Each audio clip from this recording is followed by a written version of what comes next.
Assalamualaikum warahmatullahi wabarakatuh. Alhamdulillah wassalatu wassalamu ala Rasulillah.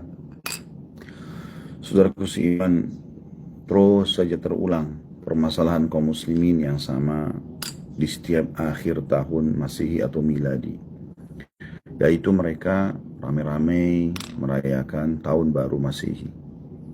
Dan ini saudaraku seiman adalah sesuatu yang disayangkan sekali, dan harusnya setiap dai, ulama tidak pernah berhenti untuk menjelaskan ini kepada kaum muslimin.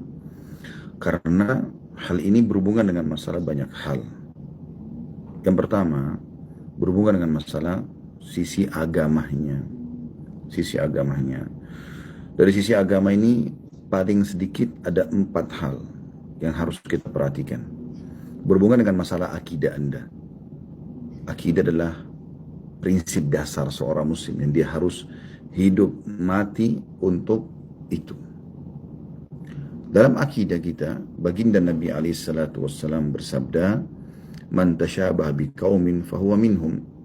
Barang siapa yang menyerupai satu kaum, maka dia termasuk golongan mereka. Dan ini Nabi SAW fokuskan hadits ini untuk orang-orang muslim yang mengikuti orang non-muslim. Seperti itulah. Apakah Anda berpikir di zaman Nabi SAW orang-orang Nasrani tidak merayakan tahun baru? Sudah, mereka merayakan itu. Mereka merayakan di istana-istana kaisar mereka. Mereka merayakan di jalan-jalan mereka. Mereka menjadikan sebagai acara ritual. Anda kalau tanya orang Nasrani sekarang, apakah tahun baru itu adalah acara ritual? Mereka akan mengatakan iya tentunya. Mereka akan mengatakan iya. Itu adalah ritual, gitu kan. Nah, kita tidak boleh mengikuti ritual mereka. Apakah sudah sampai kepada Anda? Pernah ada orang Mekah, kafir Mekah, datang bernegosiasi dengan Nabi SAW, lalu berkata, "Wahai Muhammad, kita bagi 2 aja Mekah nih. Setengah buat kamu, sehari buat kamu, sehari buat kami." Maksudnya ayo deh, kita toleransi lah, gitu kan. Kamu ikut ibadah kami sehari, semua yang kami lakukan, kamu ucapkan selamat buat kami, kamu ikut-ikutan. Pokoknya ayo kita saling dukung. Dan kami pun mengikuti ritual kamu sehari. Apa jawaban Nabi SAW? Oke. Karena kita bahas toleransi? Enggak. Kata Nabi SAW, enggak bisa. Baik, sehari buat kami, sampai pada tingkat orang kafir mengatakan, dan seumur hidup buat kamu. Kalau dipikir secara akal sehat teman-teman sekalian, apa sulitnya Nabi SAW mengajak para sahabat, waktu itu jumlahnya juga masih sedikit di Mekah. 13 tahun Nabi SAW berdakwah itu, yang masuk Islam 153 orang. 73, ya 83-nya itu hijrah ke Ethiopia bersama Ja'far bin Abi Thalib radhiyallahu anhu ajma'in. Dan 70-nya tinggal bersama Nabi SAW. Jadi cuma 70 orang waktu itu. Ruginya apa ngikutin? Toh akhirnya bisa didukung oleh orang-orang kafir Quraisy, karena mereka pada saat itu bukan lagi minta Nabi SAW meninggalkan agamanya, tapi ya udah deh kita toleransi yuk. Nabi SAW mengatakan tidak boleh. Lalu pada saat itu teman-teman sekalian, turun firman Allah Subhanahu wa taala surah Al-Kafirun. Kata Allah Subhanahu wa taala, "A'udzubillahi minasyaitonir rajim," di depan Ka'bah, di hadapan Nabi SAW, dan Nabi langsung sampaikan kepada orang-orang kafir Quraisy pada saat itu. "Qul ya ayyuhal kafirun," katakan hai Muhammad kepada orang-orang kafir itu, "La a'budu ma ta'budun," saya tidak akan pernah sembah mengikuti ritual-ritual kamu. "Wala antum abiduna ma'bud," dan kalian pun tidak usah ikuti ritual-ritual kami. Kita sekarang gak butuh orang kafir. Ayo ramaikan masjid yuk hari Jumat. Kita gak butuh, umat Islam sudah ramai dan memang tidak butuh untuk itu. Kita gak masalah kok kalau mereka tidak ikut Idul Fitri Idul Adha kita. Maka hal yang sama, mereka pun sekarang teman-teman sekalian, kalau kita gak ngerayakan, mereka gak ada masalah. Mereka bukan satu hal yang harus, ya, dengan bahasa toleransi, mereka pun gak ada masalah kalau kita gak ikut. Lalu Allah ulang, "Wala ana abidum ma'abadtum," saya pun tidak akan pernah ikut-ikutan apa yang kalian sembah itu. "Wala antum abiduna ma'bud," dan juga kalian tidak usah ikut-ikutan ritual kami, ya. Lakum dinukum waliyadin. Untuk kalian agama kalian, untuk kami agama kami. Jadi jelas sekali gitu ya. Bagaimana ayat ini turun 1400 tahun yang lalu, tidak boleh mengikuti acara ritual mereka. Itu merusak akidah Anda. Tidak boleh, saudaraku seiman. Jadi ini bukan hanya sekedar mengisi liburan, bukan. Ini ada hubungannya sama ritual. Dari sisi yang lain adalah fikihnya. Anda mubazir, buang waktu kosong, semalaman begadang. Anda juga buang uang bensin ya, di jalan. Mubazir. Dan Allah subhanahu wa ta'ala membahasakan dalam Al-Quran, A'udzubillahi minasyaitonir rajim, innal mubadzirina kanu ikhwanasy syayatin wa kana asyaitanu rabbi kafura. Sesungguhnya orang mubadzir adalah saudaranya syaitan.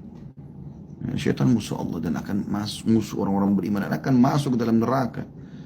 Allah mengatakan, sesungguhnya orang-orang yang mubadzir itu membuang-buang hartanya bukan pada tempatnya atau pada kemaksiatan, gitu kan?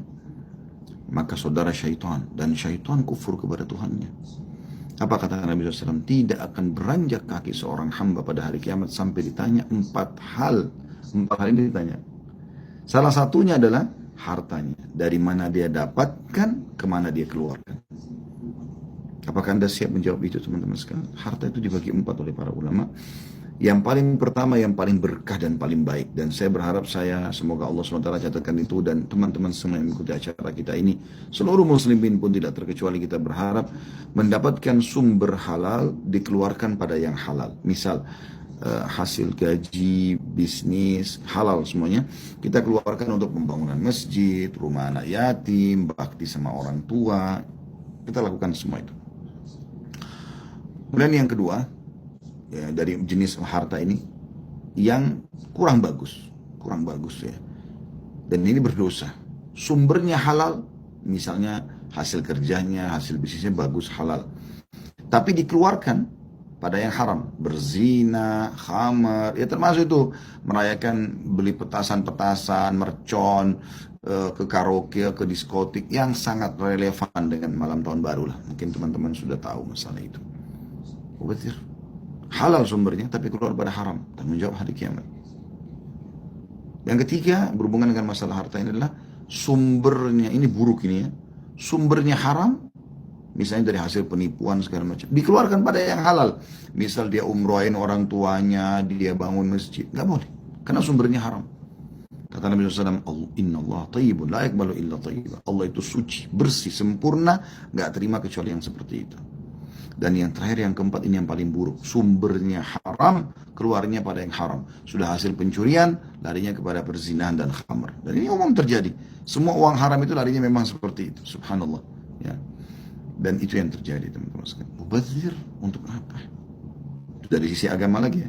Sisi agama juga, ini berhubungan sekali dengan masalah akhlak. Apa akhlak yang Anda berikan, yang Anda tunjukkan pada malam itu? Tiup trompet, ribut, ganggu orang, ya, klakson sana sini, teriak-teriak, berpelukan dengan yang bukan mahram, berciuman, melakukan perzinahan dan pesta, hal-hal seperti ini, diskotik, karaoke, saudaranya semua itu. Jadi bersaudara antara diskotik, karaoke dengan perzinahan dan khamr, itu saudara kandung, saudara kembar malah gitu. Jadi teman-teman harus pikir masalah itu. Mubazir, Allah akan tanya pada hari kiamat. Dan itu akhlaknya juga rusak. Gitu. Hilang sholat malam, hilang sholat berjamaah subuh di masjid.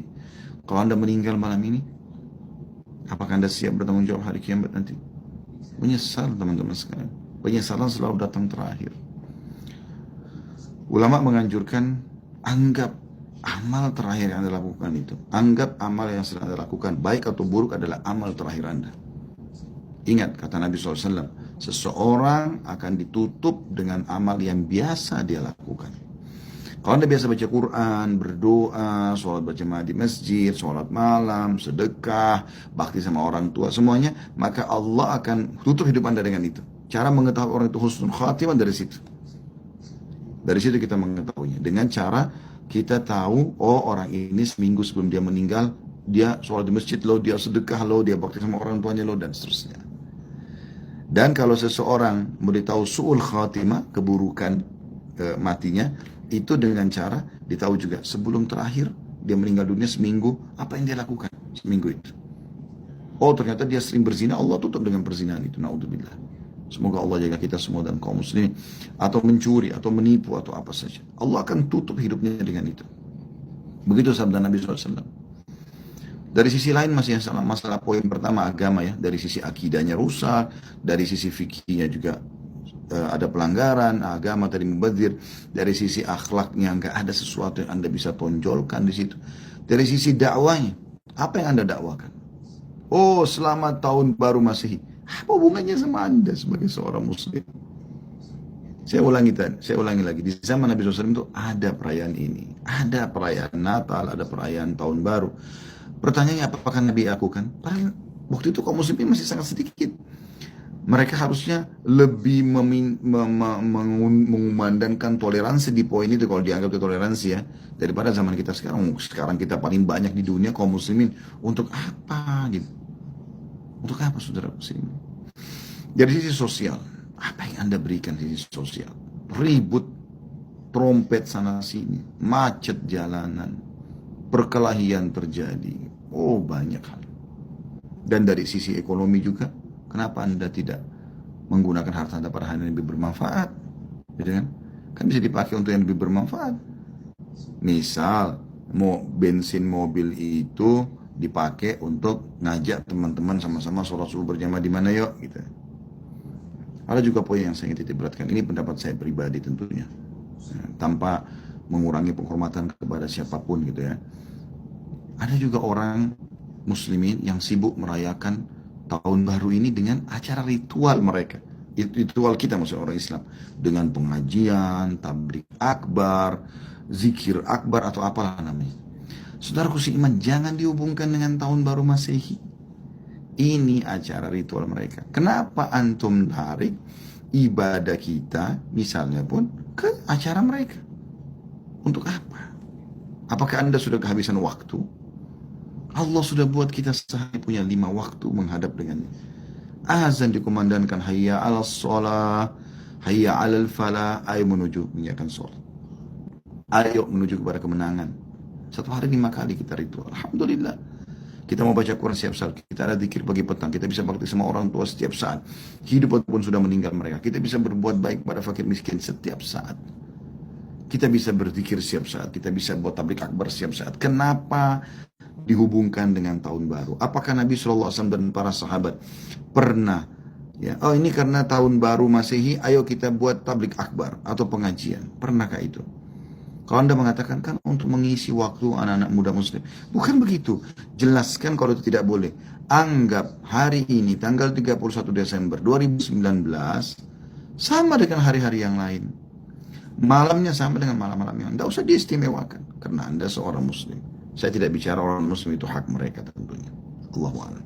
Mudah-mudahan Allah SWT menjaga kita dari segala pelanggaran agama. Dan Allah memberikan kita lebih izzah dan mulia dengan agama kita ini. Begitu saja. Subhanakallahumma bihamdika asyhadu an la ilaha illa anta astaghfiruka wa atubu ilaik.